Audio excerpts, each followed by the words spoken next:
રાજકોટ શહેરના ward number 1 ના ગાંધીગ્રામ વિસ્તારમાં આવેલ નિધિ સ્કૂલ દ્વારા મહાશિવરાત્રીની ભવ્ય ઉજવણી કરવામાં આવી હતી। મહાશિવરાત્રી પર્વને લઈને એવી પણ માન્યતા છે કે આ દિવસે ભગવાન શિવ અને માતા પાર્વતીના લગ્ન થયા હતા। ત્યારે નિધિ સ્કૂલમાં આ પર્વ નિમિત્તે ભગવાન શિવ અને માતા પાર્વતીનો વિવાહ પ્રસંગ વિદ્યાર્થીની બહેનો દ્વારા રજૂ કરવામાં આવ્યો હતો। તેમજ આ પર્વને શા માટે ઉજવવામાં આવે છે એની માહિતી શિક્ષક દ્વારા આપવામાં આવી હતી। મહાશિવરાત્રી ઉજવણી પ્રસંગે વોર્ડ નંબર 1 ના કોર્પોરેટર દુર્ગાબા જાડેજા, સેજલ ચૌધરી, જલ્પા દત્તાણી ઉપસ્થિત રહેલા હતા। મહાશિવરાત્રી પર્વની ઉજવણીમાં નિધિ સ્કૂલના મેનેજિંગ ટ્રસ્ટી યશપાલસિંહ ચુડાસમાના માર્ગદર્શન હેઠળ ટ્રસ્ટી હર્ષદબા ચુડાસમા, પ્રિન્સિપાલ બીના ગોહિલ, જાનકી નકુમ, હર્ષદ રાઠોડ, દિશાંગી દવે, હેમાલી મકવાણા તેમજ સમગ્ર શિક્ષકગણ અને વિદ્યાર્થીઓ જોડાયા હતા।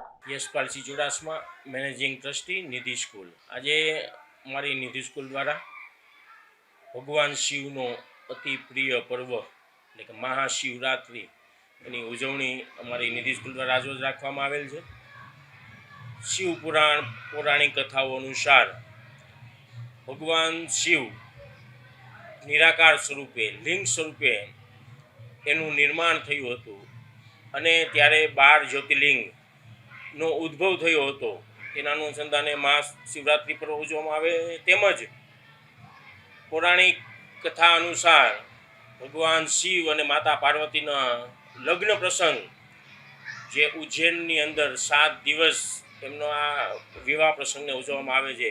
તો આ વિવાહ પ્રસંગને અમારી નિધિ સ્કૂલના વિદ્યાર્થી બહેનો દ્વારા ભગવાન શિવ અને માતા પાર્વતીના વિવાહનો પ્રસંગ દ્વારા મહાશિવરાત્રિ પર્વની ઉજવણી આજે ધોરણ 6 થી 8ની વિદ્યાર્થી બહેનો દ્વારા રજૂ કરવામાં આવેલ હતું।